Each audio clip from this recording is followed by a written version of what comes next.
அலைக்கும். இன்னைக்கு நம்ம சேனல்ல ஒரு டே இன் மை லைஃப் வீடியோ பார்க்க போறீங்க. வீடியோக்குள்ள போறதுக்கு முன்னாடி சேனல் வரைக்கும் சப்ஸ்கிரைப் பண்ணாம இருந்தீங்கன்னா சப்ஸ்கிரைப் பண்ணிக்கோங்க. பக்கத்துல இருக்க பெல்ல கிளிக் பண்ணீங்கன்னா நான் போற வீடியோஸ் நீங்க உடனே ஓபன் பண்ணி பார்க்க முடியும். மினி vlogs ரொம்ப நல்லா இருக்குன்னு நிறைய பேர் கமெண்ட் பண்ணிருந்தீங்க. Thank you so much. அதே மாதிரி டே இன் மை லைஃபும் நிறைய பேர் கேட்டிருந்தீங்க. ஆனா அது ரெகுலரா என்னால போடவே முடியல. உங்களுக்காக திரும்பவும் நான் ட்ரை பண்றேன். மினி vlogsல சொல்லியிருப்பேன் பிரேக்ஃபாஸ்ட் மட்டும் கொஞ்சம் சேஞ்ச் பண்ணிருக்கேன். அதனால கேரட் ஜூஸ் தான் போட போறேன். கேரட் ஒரு 2-3 எடுத்துட்டு தோல்லாம் சீவிட்டு அது கூடவே இஞ்சி புதினா மட்டும் போட்டு கொஞ்சமா தண்ணி ஊத்தி சூப் மேக்கர்ல போட்டு நல்லா பிளெண்ட் பண்ணி எடுத்தாச்சு. அதை வடிகட்டி அது கூடவே லெமன் ஜூஸும் தேனும் சேர்த்துட்டு மிக்ஸ் பண்ணி குடிச்சா சூப்பரா இருக்கும் குடிக்கிறதுக்கு. இதே மாதிரி கேரட்டுக்கு பதிலாக பீட்ரூட் மற்றபடி என்ன வெஜிடபிள்ஸ்லனாலும் போட்டுக்கலாம், நம்ம இஷ்டம் தான். அதை ஒரு கிளாஸ் அந்த பெரிய கிளாஸ் குடிச்சாலே போதும், அவ்வளோ ஃபீலிங்கா இருக்கும். எனக்கு மட்டும்தான் ஜூஸை வந்து பிரேக்ஃபாஸ்டா எடுத்துட்டு இருக்கேன். மற்ற எல்லாருக்கும் பிரேக்ஃபாஸ்ட் பண்ணி தான் ஆகணும். அதனால இன்னைக்கு ஃப்ரெஞ்ச் டோஸ்ட் பண்ண போறேன். அதான் ஈஸியாக முடிகிற மாதிரியான வேலை. அதனால முட்டை, நாட்டு சக்கரை, கொஞ்சமா வெண்ணிலா எசன்ஸ்லாம் போட்டு அதை ரெடி பண்ணிட்டு பிரெட்டையும் போட்டு நல்லா டிப் பண்ணி எடுத்ததுக்கு அப்புறமா கொஞ்சமா தவால நெய் ஊத்திட்டு இதை போட்டு நல்லா ஃப்ரை பண்ணி எடுத்து ஆளுக்கு 2-3 கொடுத்துட்டோம்னா வேலை முடிஞ்சு போச்சு. பிரேக்ஃபாஸ்ட் இவ்வளோதான். லஞ்சுக்கு வந்து மீன் தான் இன்னைக்கு சமைக்க போறேன். நான் மார்க்கெட்டுக்கு போகல, ஏதாவது ஃப்ரெஷ்ஷா இருக்கிற மாதிரி பார்த்து மீன் வாங்கிட்டு வாங்க அப்படின்னு மாமாவை தான் அனுப்பி விட்டுருந்தேன். ஒரு ஊலா மீனும் காரப்பொடியும் வாங்கிட்டு வந்திருந்தாரு. இதை ரெண்டையும் போட்டு தனித்தனியா நம்ம வந்து வைக்க போறோம். ஒன்னு வச்சு மஞ்சப்பால் பண்ண போறோம், இன்னொன்று வந்து புளி ஊத்தி குழம்பு வைக்க போறோம். ஃப்ரை பண்றதுக்கு ஊலா மீன் ரொம்ப நல்லா இருக்குன்றனால அந்த பீசஸ் மட்டும் எடுத்து தனியா பிரிச்சு வச்சுட்டு இருக்கேன். இதோட தலைப்பகுதியுமே வந்து குழம்பு வச்சிருவோம் அப்படின்ட்டு அதை விட்டுட்டு பீஸ் எல்லாத்தையும் தனியா எடுத்தாச்சு. நல்லா ஒரு 3-4 தடவைக்கு மேல தண்ணியில அலசிட்டு பாத்தீங்கன்னா எவ்வளோ ஃப்ரெஷ்ஷா இருக்குல்ல. இதுல நம்ம மீன் மசாலா பொடி எல்லாம் போட்டு நல்லா குலுக்கி வச்சிருவோம். ஒரு 2 மணி நேரமாவது ஊறிச்சு அப்படின்னா தான் சாப்பிட்றதுக்கு நல்லா இருக்கும். அந்த மீன்ல ஃப்ரை நல்லா இருக்காது, அதனால அதுல ஒரு பீஸ் கூட நான் எடுக்கல. வெறும் ஊலா மீன் மட்டும் தான் ஃப்ரைக்கு எடுத்து வச்சிருக்கேன். அதை முழுசா போட்டு மஞ்சப்பால் தான் வைக்க போறோம். இப்போ இதை தூக்கி அப்படியே ஃப்ரிட்ஜில் வச்சிருவோம். சூப்பரா ஊறிட்டு இருக்கும். இந்த கேப்ல நம்ம அந்த தலைப்பகுதி அதுக்கப்புறம் மிச்சம் இருக்க அந்த மஞ்சப்பாலுக்கான மீனுன்னு எல்லாத்தையும் சுத்தம் பண்ணி எடுத்துட்டு சாப்பாடை எனக்கு ரைஸ் குக்கர்ல தான் வைக்க போறேன். ஈஸியா வேலை முடியட்டும் அப்படின்றதுக்காக. இது Agaro Royal electric rice cooker. இதுல ஒரு ஸ்டீமர் வந்துருது. அதே மாதிரி 2 mm திக் இன்னர் பவுலோட 8 கப்ஸ் வரைக்கும் நீங்க ரைஸ், அதாவது 1.5 கிலோ வரைக்கும் ரைஸ் இதுல நீங்க குக் பண்ணிக்கலாம். இது 5 லிட்டர்ஸ் ரைஸ் குக்கர். இதோட பிரைஸ் 3644 ரூபான்னு வாங்கியிருந்தேன். அமேசான் லிங்க் டிஸ்கிரிப்ஷன்ல இருக்கு, செக் பண்ணி பாருங்க. இதுல மெயின் யூனிட் வந்தது வித் இன்னர் பவுல், அதே மாதிரி ஸ்டீம் ட்ரே சொல்லியிருந்தேன்ல, rice spoon, soup spoon, measuring கப்னு இது எல்லாம் சேர்த்து வந்துருது. 1 இயர் வாரண்டியும் இந்த ப்ராடக்ட்டுக்கு கொடுக்குறாங்க. இந்த ரைஸ் குக்கர்ல 4 குக்கிங் ஃபங்க்ஷன் இருக்கு. Steam, delay start, keep warm and cancel. அதே மாதிரி 6 ப்ரீசெட் குக்கிங் ஃபங்க்ஷன் இருக்கு. சாட், oat meal, quinoa, mixed grain, brown rice, white ரைஸ்னு இது எல்லாமே பண்ணிக்கலாம். நான் ஒயிட் ரைஸ் ஆப்ஷன் கொடுத்து ஸ்டார்ட் பண்ணி விட்டுருக்கேன். ரெடி ஆனதுக்கு அப்புறம் அதுவே ஆஃப் ஆயிரும். பாருங்க சூப்பரா உதிரி உதிரியா சாப்பாடு ரெடி ஆகி வந்துருச்சு. இந்த சைடு நம்ம வர வேண்டியதே இல்லை, அதுவாகவே வேலையை முடிச்சு ரெடி பண்ணிடுது. ஏதாவது ஹெவியா நம்ம குக் பண்ண போறோம், நான்வெஜ் அந்த மாதிரி எடுத்தோம்னா ரைஸ் குக்கர் எனக்கு ரொம்பவே யூஸ்ஃபுல்லா இருக்கும். ஏன்னா அடுப்பை வந்து கொஞ்சம் ஃப்ரீயா நம்ம யூஸ் பண்ணிக்கலாம். ரைஸ் குக்கர்ல தனியா வேலை முடிஞ்சு போயிடும். சாப்பாடை நீங்க முன்னாடியே வச்சு கீப்பாம ஆப்ஷன் கொடுத்துட்டீங்கன்னா சூடாவே இருக்கும். நீங்க எப்பனாலும் சாப்பிட்டுக்கலாம், எப்ப சாப்பிட்டாலும் சூடாவே இருக்கும். இப்போ இன்னொரு சைட்ல சின்ன வெங்காயம், பூண்டுலாம் போட்டு அரைச்சு வச்சுக்கிற போறேன் குழம்பு வைக்கிறதுக்கு. இப்போ ஒரே டைம்ல 2 பர்னர்லயும் தாளிக்க போறோம். ஒண்ணுல மஞ்சப்பால், இன்னொன்னுல புளி ஊத்தி மீன் குழம்பு வைக்க போறோம்.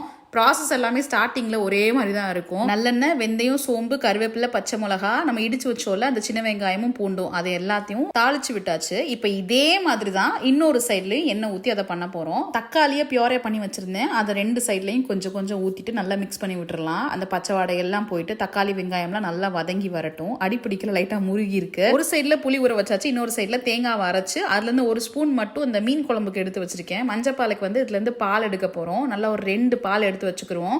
எடுத்த பாலில் கொஞ்சமா மஞ்சள் தூள், மிளகு ஜீரகத்தூள், அது கூடவே கொஞ்சோண்டு குழம்பு பொடி சேர்த்துக்கலாம். ரொம்ப அதிகம் குழம்பு பொடி போட வேண்டியது கிடையாது. இப்போ அதை அப்படியே வடிகட்டிட்டு மஞ்சப்பால் வைக்கிற பாத்திரத்தில் ஊற்றியாச்சு. இன்னொரு சைடில் புளியை வடிகட்டி சேர்த்துட்டு கொஞ்சோண்டு மாங்காய் சேர்த்துருக்கேன். மீன் குழம்புக்கு முருங்கைக்காயும் கொஞ்சம் சேர்த்து வச்சிருக்கேன்.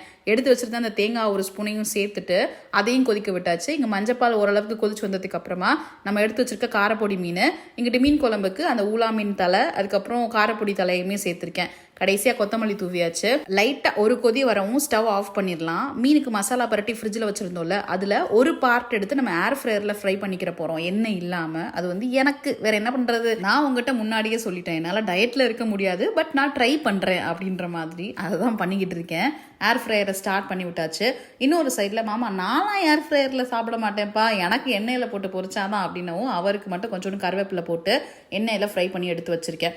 அவ்வளோதான், சாப்பாடு ரெடி. லஞ்சுக்கு மீன் மஞ்சப்பால் காரப்பொடி மீனில், அப்புறம் அந்த தலையெல்லாம் போட்டு பண்ண மீன் குழம்பு, சூடான சாப்பாடு.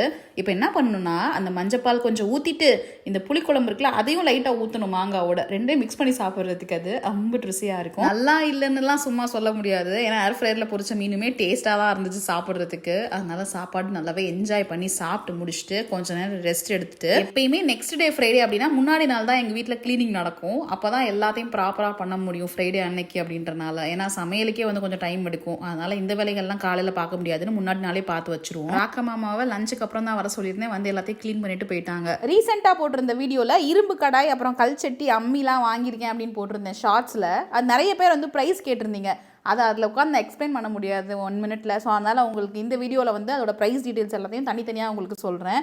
ஸோ இது வந்து ரைஸ் கடாய், நூடுல்ஸு ஃப்ரைட் ரைஸ் போடுறதுக்கு வாங்கியிருந்தேன், 220 ரூபான்னு. ஸோ எங்கே வாங்கினேன் அப்படின்றதையும் நான் உங்களுக்கு சொல்கிறேன் இந்த வீடியோவோட கடைசியில். 220. இது ஆப்பக்கடாய் சீசன்டு தான், 480 ரூபா அப்படின்னு கொடுத்தாங்க. இதுவுமே நல்ல வெயிட்டு. இது மினி ஊத்தப்பம் தவா, இதில் வந்து ஊத்தப்பம் மட்டும் இல்லை, பேன் கேக் அந்த மாதிரி கூட பண்ணலாம், ஹேண்டிலோட கொடுத்துருக்காங்க. இது வந்து 720 ரூபா அப்படின்னு கொடுத்தாங்க. 2 கையிலேயே தூக்குறதுக்கு ரொம்ப கஷ்டமாக இருக்குது. பனியார சட்டி 12 குழி இருக்குது, 500 ரூபா அப்படின்னு வாங்கியிருந்தேன். நல்ல வெயிட் ஆனால் எல்லா பாத்திரமுமே. இது கிரில் பேன் 550 ரூபாய்க்கு வாங்கியிருந்தேன். இந்த அம்மி தான் நிறைய பேர் கேட்டிங்க. இது நான் எதுக்கு வாங்கினேன் அப்படின்னா, நம்ம அந்த இடிக்கிறோம்ல அந்த கல்லுக்கு பதிலாக அதை யூஸ் பண்ணிக்கிறலாம். குட்டியாக இஞ்சி இடிக்கிறதுக்கு, பூண்டு தட்டி போடுறதுக்கு, அதுக்கெலாம் வந்து ரொம்ப யூஸ்ஃபுல்லாக இருக்கும். இது வந்து அந்த அளவுக்கு ரொம்ப உட்காந்து அரைக்கிறோமா, மசாலாலாம் அரைச்சி குழம்பு வைக்கிறோமா அப்படின்றத தாண்டி இது பார்க்கவே ரொம்ப க்யூட்டாக இருந்துச்சு, அதனால தான் வாங்கினேன். இதோட விலை வந்து 350 ரூபா, 8 இன்ச்சு. இது அந்தந்த சட்டிக்கு ஏற்ற மாதிரி மூடியுமே அங்கே வச்சுருக்குறாங்க. இது 260 ரூபா ரெண்டும் சேர்த்து.